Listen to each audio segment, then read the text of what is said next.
Fuse bulb ایک housing society میں رہائش کے لیے ایک بڑا افسر آیا جو تازہ ریٹائر ہوا تھا۔ یہ بوڑھا بڑا ریٹائر افسر حیران اور پریشان ہر شام سوسائٹی پارک میں گھومتا، دوسروں کو حقارت کی نگاہ سے دیکھتا اور کسی سے بات نہیں کرتا تھا۔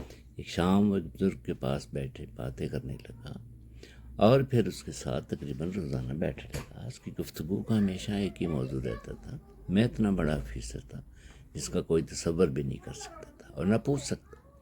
یہاں میں مجبوری وغیرہ میں آیا ہوں۔ اور وہ بزرگ اس کی باتیں سکون سے سنتے تھے۔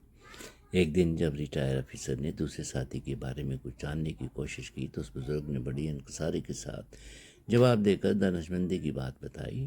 اس نے وضاحت کی کہ ریٹائرمنٹ کے بعد ہم سب فیوز بلب کی طرح ہو جاتے ہیں، اب اس کی کوئی اہمیت نہیں رہتی۔ اور یہ بلب کتنی وولٹیج کا تھا، کتنی روشنی اور چمک دیتا تھا، فیوز ہونے کے بعد اس بات سے کوئی فرق نہیں پڑتا۔ انہوں نے بات جاری رکھتے ہوئے کہا کہ میں گزشتہ 5 سالوں سے سوسائٹی میں رہ رہا ہوں اور کئی کو یہ نہیں بتایا کہ میں 2 بار پارلیمنٹ کا ممبر رہا ہوں۔ یہاں ایک اور صاحب ہیں، وہ ریلوے کے ریٹائرڈ جنرل مینیجر تھے۔ یہاں گلزار صاحب ہیں، فوج میں بریگیڈیئر تھے۔ پھر ندیم صاحب ہیں جو کمپنی کے کنٹری ہیڈ تھے۔ انہوں نے یہ باتیں کسی کو نہیں بتائی تھیں، حتیٰ کہ مجھے بھی نہیں۔ لیکن ہم سب جانتے ہیں فیوز ہوئے تمام بلب اب ایک جیسے، چاہے وہ 0 واٹ کا ہو، 40 کا، 60 کا، ہیلوجین ہو یا کوئی بھی بلب ہو، کوئی روشنی نہیں دیتا اور بے فائدہ ہیں۔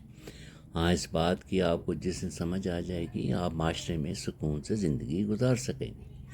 ہمارے ہاں طلوع اور غروب آفتاب کو یکساں احترام دیا جاتا ہے، لیکن اصل زندگی میں ہم طلوع آفتاب کی قدر زیادہ کرتے ہیں۔